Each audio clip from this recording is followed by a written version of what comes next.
Fever dreams.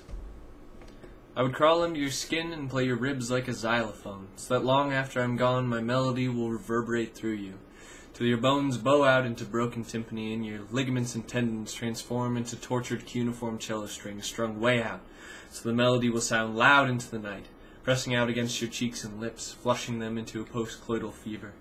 And when the doctors check your pulse, when your eyes are all akimbo and pale, all he'll hear is me thumping around in there, dancing around your organs, riding the butterflies. But halfway through my intrepid epidermal plunge, we realize that you have a photographic memory, and before I can stop you, you've already devoured 18 of my books, all of my Who records, 4 years of PC Gamer Weekly, all the porn under my bed, and 50,000 words of my unpublished novel. Of course, we tried to excise it from you, seasoning your cereal with lead paint chippings, imbibing asbestos with the whiskey, hanging precariously placed cinderblocks over the door frames. But alas, poisoned and pummeled, you cannot be deterred, and we simultaneously realize that you're better off kept in the corner as a filing cabinet.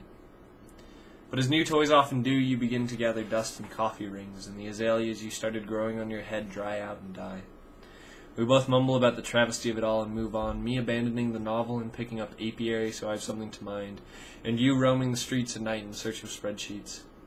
You don't return for 2 days, and when you finally do, in the wee small hours of the early afternoon, you belch up the half-digested spine of Voltaire's Confessions. We both agree to your terms of surrender, and I move out. When I awake from the fever dream, I've grown black, oily tendrils that have pried into your every crevice and orifice and claimed squatter's rights to your intestines. You protest, but your vocal cords have grown too well-oiled, and 10 words come out in one short, low moan. You move to get out of bed, but then I breach the blood-brain barrier and leave thick, dark snail trails on all of your most precious childhood memories. I flip through you like a book and leave no phrase unturned. When my tendrils have been satisfied, they retract, leaving permanent scars on the insides of your eyes, the backs of your hands, and your uvula. I apologize sheepishly and leave for the kitchen. But it's about now that I realize it was all a daydream, but it was so good that I never want to see night again, so I buy great big floodlights and station them outside each window like curious cherubim.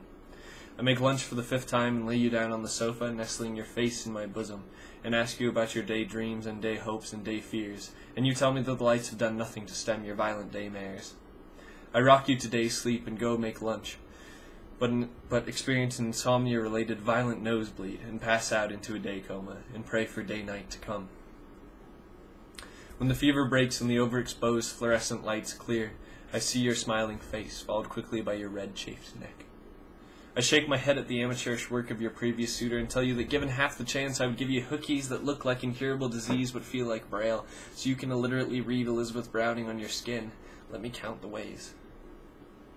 You tell me that when I was out you counted, catalogued, and tasted 15 of my moles, 5 of my eczema patches, 52 zits or possibly just unexplained bumps, 13 of which you scratched off, and realized that the dots connected into meaningless Dada collages.